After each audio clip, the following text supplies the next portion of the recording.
ಕೇರಳ ಭೂಕುಸಿತದಿಂದಾಗಿ ಸರ್ಕಾರಿ ಶಾಲೆಯ ಆವರಣದಲ್ಲಿ ಮಣ್ಣು ಬಿದ್ದಿದೆ.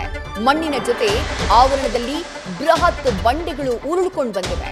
ಬಂಡೆಗಳು ಕುಸಿದ ಪರಿಣಾಮ ಶಾಲಾ ಆವರಣದಲ್ಲಿ ಕೃತಕ ನದಿ ಸೃಷ್ಟಿಯಾಗ್ಬಿಟ್ಟಿದೆ. ಶಾಲಾ ಆವರಣದಲ್ಲಿ ಸದ್ಯ ರಕ್ಷಣಾ ಕಾರ್ಯಾಚರಣೆ ಮುಂದುವರೆದಿದೆ. ಆ ಶಾಲೆಯ ಮುಂಭಾಗದ ದೃಶ್ಯಗಳನ್ನ ಗಮನಿಸ್ತಾ ಇದ್ದೀರಿ. ಏಕಾಏಕಿ ಸೃಷ್ಟಿಯಾಗಿರುವಂತಹ ನದಿ ಇದು. ನದಿ ತನ್ನ ಗತಿಯನ್ನ ಬದಲಿಸಿ ಏಕಾಏಕಿ ನುಗ್ಗಿದಂತಹ ಪರಿಣಾಮ ಈ ರೀತಿಯಾದಂತಹ ಒಂದು ಸನ್ನಿವೇಶ ಅಲ್ಲಿ ನಿರ್ಮಾಣ ಆಗಿರೋದು. ಸಣ್ಣದಾಗಿ ಒಂದು ಹೊಳೆ ಹರಿತಾ ಇತ್ತು, 15 ಮೀಟರ್ ಇತ್ತು. ಈಗ ಅದು 250 ಮೀಟರ್ಗೂ ಅಧಿಕ ಆಗಿದೆ, ದೊಡ್ಡದಾಗಿದೆ ಅಂತ ಹೇಳಿ ಸ್ಥಳೀಯರೇ ಮಾತನಾಡುವಂತಹ ಸಂದರ್ಭದಲ್ಲಿ ನ್ಯೂಸ್ ಫಸ್ಟ್ ಜೊತೆ ಹೇಳ್ಕೊಳ್ತಾ ಇದ್ರು. ನಮ್ಮ ಪ್ರತಿನಿಧಿ ಪ್ರಜ್ವಲ್ ಸ್ಥಳದಲ್ಲಿದ್ದಾರೆ, ಅಲ್ಲಿಂದ ಗ್ರೌಂಡ್ ರಿಪೋರ್ಟ್ ಅನ್ನ ನೀಡಿದ್ದಾರೆ. ಬನ್ನಿ ನೋಡೋಣ. ಮೇಲ್ಪಾಡಿ ಬಳಿಯ ಮಂಡಕೈನಲ್ಲಿ ಸಂಭವಿಸಿರ್ತಕ್ಕಂತಹ ಭೀಕರ ಭೂಕುಸಿತದ ಕೇಸ್ ಸ್ಟಡಿಗಳನ್ನ ಮಾಡ್ತಾ ಹೋಗ್ತಾ ಇದ್ದೀವಿ. ಅದರಲ್ಲಿ ಪ್ರಮುಖವಾಗಿ ನಾನಿವಾಗ ಒಂದು ಸ್ಥಳವನ್ನು ತೋರಿಸ್ತೀನಿ. ಮೊದಲನೇದಾಗಿ ಈ ಸ್ಥಳವನ್ನು ನೀವು ನೋಡ್ತಾ ಇದ್ರೆ ಇದು ಏನು ಅನ್ನಿಸ್ಬೋದು ಅಂತ. ಇದು ಆ್ಯಕ್ಚುಲ್ ಆಗಿ ಒಂದು ಸರ್ಕಾರಿ ಶಾಲೆಯ ಮೈದಾನ ಅಂತ ಹೇಳೋದಕ್ಕೆ ಯಾವುದೇ ಕಾರಣಕ್ಕೂ ಸಾಧ್ಯ ಇಲ್ಲ. ಯಾಕೆ ಅಂತಂದರೆ ಇದರ ಪರಿಸ್ಥಿತಿ ಹೀಗಾಗಿದೆ.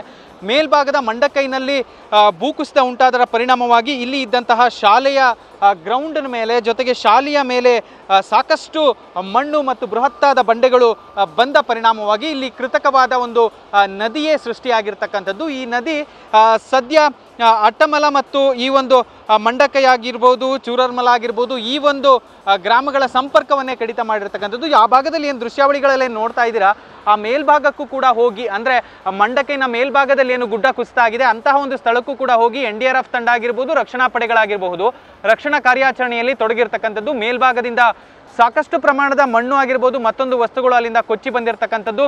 ಜೊತೆಗೆ ಹಲವರು ಕೂಡ ಇಲ್ಲೇ ಭೂ ಸಮಾಧಿ ಆಗಿರ್ತಕ್ಕಂಥದ್ದು. ಹೀಗಾಗಿ ಆ ಒಂದು ಪ್ರದೇಶದಲ್ಲಿ ರಕ್ಷಣಾ ಕಾರ್ಯವನ್ನು ನಡೆಸಲಾಗ್ತಾ ಇದೆ. ಇನ್ನು ಪ್ರಮುಖವಾಗಿ ಇದನ್ನ ಗ್ರೌಂಡ್ ಅಂತ ಹೇಳೋದಕ್ಕೆ ಸಾಧ್ಯ ಇಲ್ಲ, ಯಾಕೆಂದ್ರೆ ಬೃಹತ್ತಾದ ಬಂಡೆಗಳು ಇಲ್ಲಿ ಬಂದು ನಿಂತಿರ್ತಕ್ಕಂಥದ್ದು. ಆದರೆ ಆಕ್ಚುಲ್ ಆಗಿ ಇದೊಂದು ಸರ್ಕಾರಿ ಶಾಲೆಯ ಗ್ರೌಂಡ್ ಆಗಿತ್ತು. ಸರ್ಕಾರಿ ಶಾಲೆ ಕೂಡ ಸಂಪೂರ್ಣವಾಗಿ ನೆಲಸಮ ಆಗಿದೆ.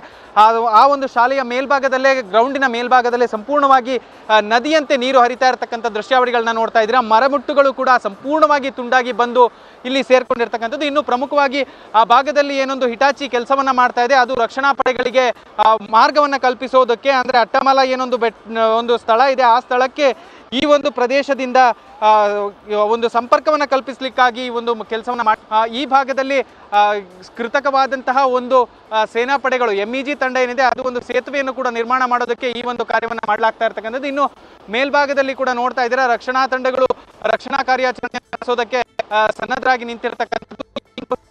ಸಾಕಷ್ಟು ಶ್ರಮವನ್ನ ಪಡ್ತಾ ಇದ್ದಾರೆ. ಇಲ್ಲಿ ಯಾವುದೇ ರೀತಿಯ ಜನರು ಕೂಡ ಹಾನಿ ಆಗಬಾರ್ದು, ಯಾರಿಗೂ ಕೂಡ ಸಮಸ್ಯೆ ಆಗಬಾರ್ದು ಅನ್ನೋ ಒಂದು ಕಾರಣಕ್ಕಾಗಿ ಸಾಕಷ್ಟು ಶ್ರಮವನ್ನ ಪಟ್ಟು ಸೇನಾ ಪಡೆಗಳು ಇವತ್ತು ಈ ಒಂದು ಕಾರ್ಯದಲ್ಲಿ ನಿರತರಾಗಿರ್ತಕ್ಕಂಥದ್ದು. ಅದರಲ್ಲೂ ಪ್ರಮುಖವಾಗಿ ಭೀಕರತೆಯನ್ನ ಈ ಒಂದು ದೇವರ ನಾಡು ಅಂತ ಏನು ಹೇಳ್ತೀವಿ ಕೇರಳ, ಇವತ್ತು ಸಾಕ್ಷಿಯಾಗಿರ್ತಕ್ಕಂಥದ್ದು. ಅದರಲ್ಲೂ ಮಂಡಕೈನ ಈ ಒಂದು ಭೂಕುಸಿದ ಸಾಕಷ್ಟು ಹಾನಿಯನ್ನ ಮಾಡಿರ್ತಕ್ಕಂಥದ್ದು. Prajwal, news first, Nooralmala. News first ನಿರ್ಭೀತಿಯಿಂದ ನಿಮ್ಮ ಪರವಾಗಿ.